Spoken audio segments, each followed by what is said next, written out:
Welcome back to The Pulse, your weekly guide to global health.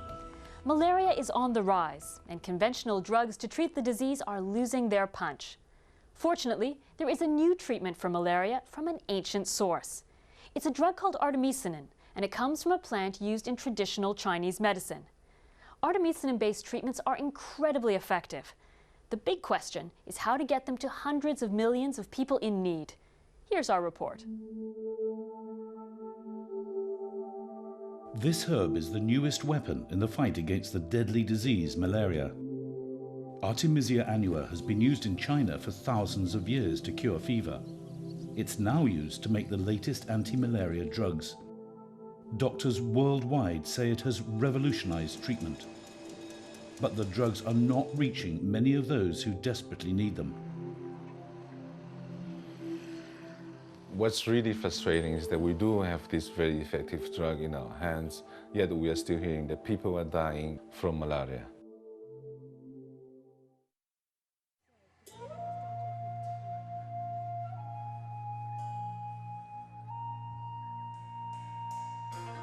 Early spring in Chongqing province in southwestern China. Dr. Nelson Tan is on his way to oversee one of the most important events in his year.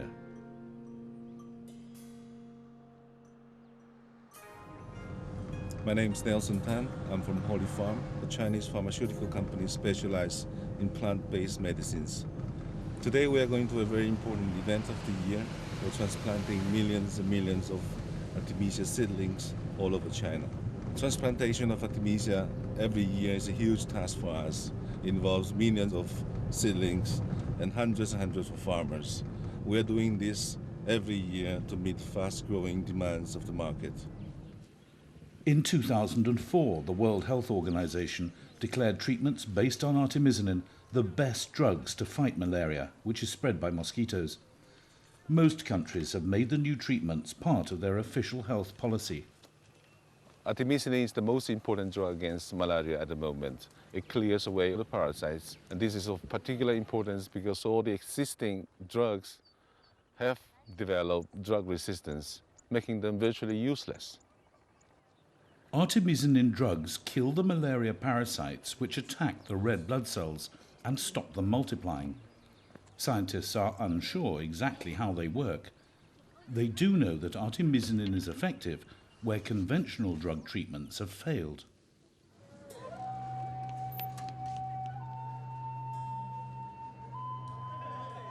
It was in 1973 that the molecule was isolated.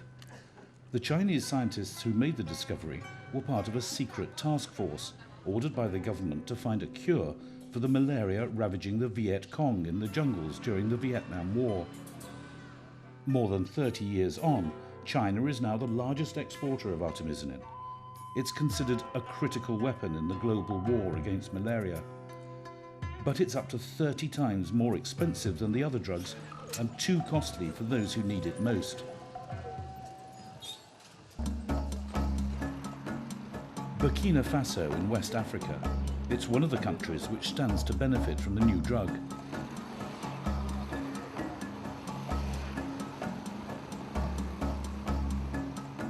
Saponi District Hospital is 50 kilometers from the capital, Ouagadougou.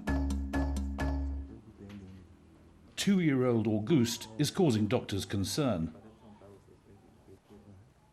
They suspect he has malaria. He's had abdominal pain for the last 5 days and a high temperature. Although Burkina Faso has adopted artemisinin as its first-line drug against malaria, it's not widely available.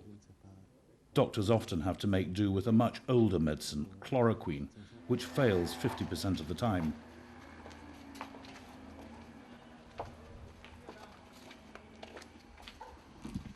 The physical examination over, it's time for a blood test which will confirm whether he has malaria. The malaria parasites are destroying the red blood cells in his body. Without effective treatment, the infected cells could block vessels to his brain and other vital organs. But Auguste is in good hands. The hospital has just begun a clinical trial to test a new treatment called CDA, in which 2,300 people across Africa will take part. Dr. Alfred Tiono from Burkina Faso's National Malaria Control Programme will oversee the trial. Dr. Chris Henschel from the Medicines for Malaria venture has come to meet him. His organisation is co-funding the drug's development with the pharmaceutical giant GlaxoSmithKline. Alfred Tiono and Chris Henschel are about to find out whether the baby will qualify for the trial. Yeah, baby August. And do we know anything yet? Yes, actually we have up to 5,000 parasite per microliters.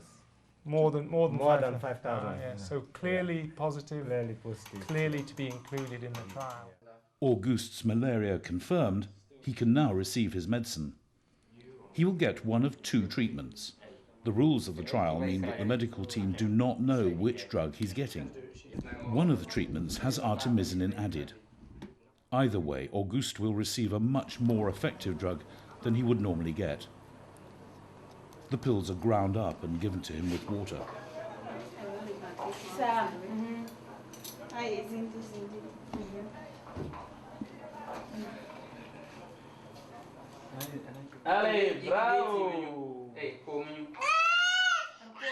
It's not easy to swallow. A little more water helps take away the bitter taste. For being a good boy, Auguste gets a sweet treat. Exhausted after his day at hospital, he's on his way home. He'll have to come back to hospital over the next 2 days to be given his medicine under medical supervision.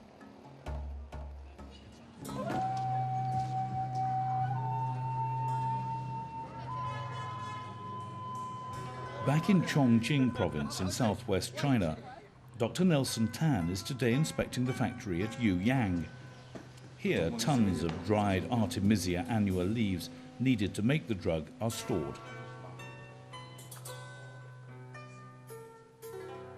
The artemisinin is extracted from leaves and then made into 3 different compounds, which are used in anti-malarial medicines. Artemisia is harvested in the month of July and August. And the dry leaves are stored in warehouses like this. This is a 6-story warehouse full of sacks of dry Artemisia leaves to be extracted throughout the year up to the next harvest time. So for the illustration, 100 sacks of these dry leaves will end up only 1 sack of artemisinin. Experts say the low yield of the plant is contributing to the high cost of these life-saving drugs. Only 1% of the plant is used, the rest goes to waste.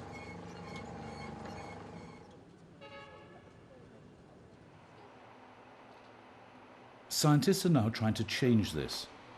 At the University of York in Northern England, scientists have received a $13.5 million grant from the Bill and Melinda Gates Foundation to try and increase the amount of artemisinin each plant produces.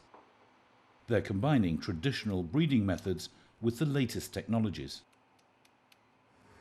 So here is actually the surface of a leaf of Artemisia, and you can see the individual cells that make up the surface of the leaf. Here, these jigsaw type shapes, and nestling on the surface is this little object here, which is actually the trichome, or the factory that makes artemisinin.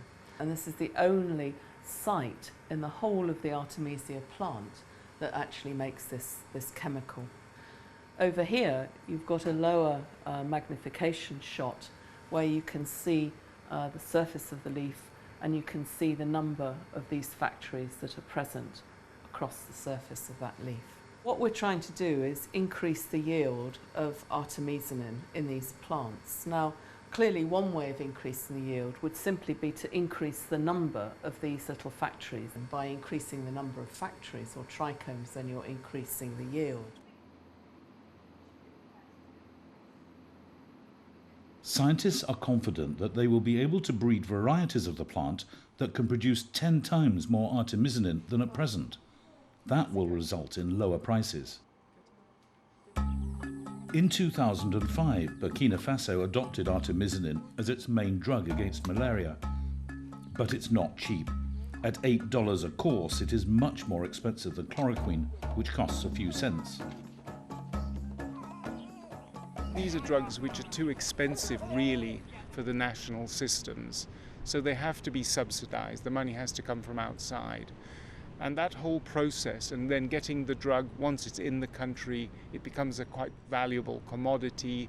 It isn't immediately shipped out into the peripheral regions and so on. So it's a process which hasn't really been worked out well. It will happen, but it's taking a long time. Work is underway to boost the production of artemisinin from the plant. But scientists are also trying to develop synthetic alternatives which will drive costs down. The Medicines for Malaria venture is aiming to develop cures that cost less than $1. Auguste and family are waiting to hear the results of the latest blood test. Dr. Tiono has good news. After the blood sample examination, we haven't found any more parasite in the blood. So the drug was very efficacious to cure the parasite, and we'll continue to monitor him for the next coming days. The hope is that if Auguste gets malaria again, which he almost certainly will, he'll be offered the latest artemisinin combination drugs as a matter of routine. Once widely available, the new drugs will help to save millions of lives. That's all for this edition. But join us again next time on The Pulse.